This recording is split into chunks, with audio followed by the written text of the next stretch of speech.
Hello. Today we're going to be talking about your ethnographic research project.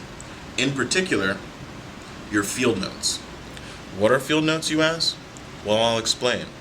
In ethnographic research, field notes serve as your primary resource. They'll represent you as an ethnographer, and they'll serve as the basis of your research paper. That's right. They're very important. While at your ethnographic research site, you might see something a little like this. What are you doing in your notebook, Katie?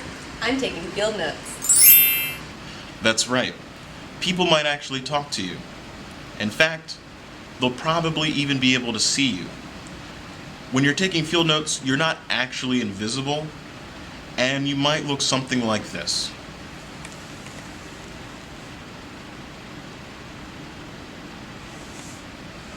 Which brings us to another vital point. It's very important that you have an ethical relationship with your informants. That's right. You must always let your informants know that they're being observed, that it's for a class project, and that you may or may not use that information in your paper. Yeah, don't be creepy.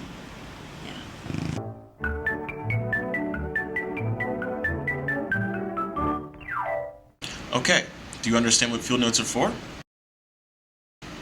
Do you understand that you need permission to take field notes? Good. Did you know that there are different types of field notes?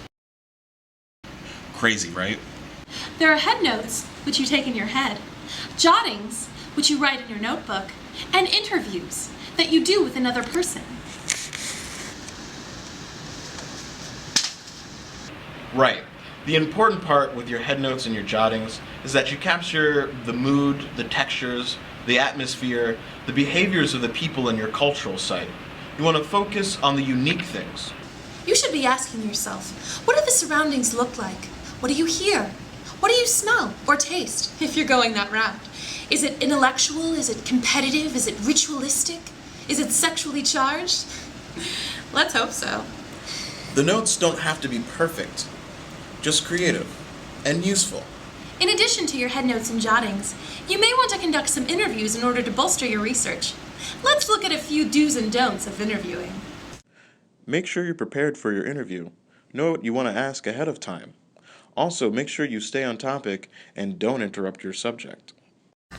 Well, it depends on the event. Did you know that one time I got to this party? So what do you think about stuff or things? Huh?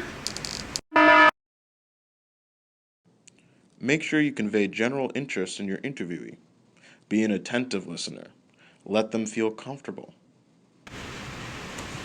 For our interview, do you want to come over and watch Breaking Bad and hang out with my cats? But not that comfortable. Once you finish taking your field notes, the next step is to expand and revise them. First, you should type your field notes up into complete sentences and paragraphs, which will make it much easier to differentiate between the three categories. These categories are your observations, your thoughts and feelings, and your analysis. Your observations should include any logistical information and the actual occurrences that take place in your site, as well as any descriptive, sensory, or metaphorical language that you use to recapture the actual experience. You should also include any of your own actions and interactions, as well as the actions and interactions of those in your site.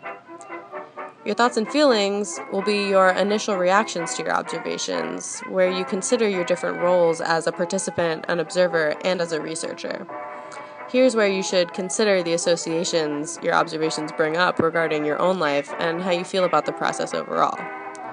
Your analyses should take these thoughts and feelings a step further, considering why certain events take place or occur, and why you may have responded to these occurrences in particular ways. You should ask yourself how your research is affecting you and draw connections to outside sources. Finally, you should choose an organizational style for these expanded field notes. You can divide the three sections up or intermingle them using a chronological progression. Really, any structure that makes sense to you will be fine. The point here is to use a coding system that will help you find common themes or points to focus on for your ethnographic essay. You can consider changing your text's font, size, or color, or really using any system that you find beneficial.